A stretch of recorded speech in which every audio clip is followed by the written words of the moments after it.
It is the most unusual college in the country. The Electoral College is almost as old as the country itself, but it's been constitutionally challenged by some estimates more than 800 times. The Electoral College is a vestige. You need Electoral College, which, by the way, is much tougher than the popular vote. Put simply, the Electoral College is a system where Americans do not vote directly for a presidential candidate. Rather, each state gets a number of electors appointed by political parties. Electors ultimately choose their state's winning candidate. Quick history lesson. In 48 states and D.C., the candidate winning the state's popular vote gets all the state's electoral votes. The number of electors for each state matches the sum of its senators and representatives. Each state shall have an equal vote.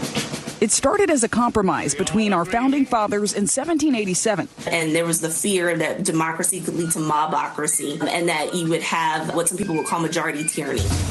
And then there was slavery. You saw slave states trying to not count slaves as people, but then trying to have it both ways by having them at least partially counted so that they could increase their population numbers. Ultimately, the founding fathers gave states the power to appoint electors who would select the president. The office of presidential elector. Today, the United States has a total of 538 electors. A majority of 270 votes is needed to win the presidency.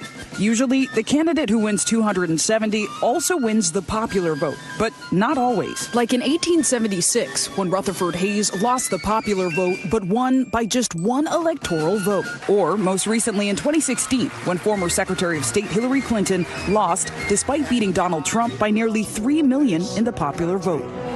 America is a country of 330 million people. We shouldn't be hanging on the votes of a few thousand or even a few hundred people. Jesse Wegman argues against the Electoral College. It's almost 5 million votes has been the average margin in the 21st century.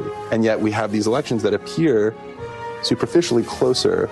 Emel Ahmed supports the Electoral College. I'm more of a very persistent devil's advocate. Changes to electoral institutions are notoriously unpredictable. So you change the architecture of the system, you change just about everything else. Both scholars agree a change to the Electoral College would not come easily. As of April 2024, 17 states and D.C. are leaning toward the popular vote, adopting the National Popular Vote Interstate Compact, which awards all electoral votes to the winner of the majority.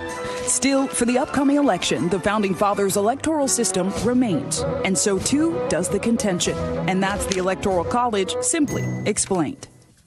And before Election Day, the Electoral College has a major impact on the way that presidential candidates actually run their campaigns. With that in mind, let's take a look at how the Electoral College is shaping this year's election with none other than NBC News national political correspondent Steve Kornacki. Steve, so based on the polls, this is really looking like one of the closest elections in recent history. How is the structure of the Electoral College influencing how both candidates are ultimately campaigning? Yeah, I mean, basically, look at the states that you have in gray on this map, and these are the states that are getting the lion's share of attention from these candidates, the presidential candidates, the VP candidates. Why?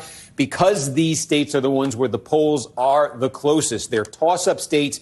Each campaign thinks it has a very good chance of winning them, and so, therefore, this is where the action is. So many of these other states at this point, one campaign thinks it's, the Trump campaign would look at a lot of these red states, a North Dakota, a South Dakota, a Wyoming, Idaho. They think they've got those states safely in hand. The Democrats agree. So no one's really expending resources there. Democrats look at Illinois, New York State, New Jersey, California, places like that. They think they've got those safely in hand, and Republicans agree. So you really don't see a ton of money, at least in the presidential race, in those states. So it gets concentrated in these swing states, and you would say certainly just in terms of outsized influence, because of that, the voters in those states have a ton of influence. Now, the one thing to keep in mind is this sort of battleground territory, it does change over time, and it can change pretty dramatically and pretty quickly. 4 years ago at this time, if I was telling you what we thought the swing states were, the ones getting this attention, Ohio would have been among them. Florida would have been among them.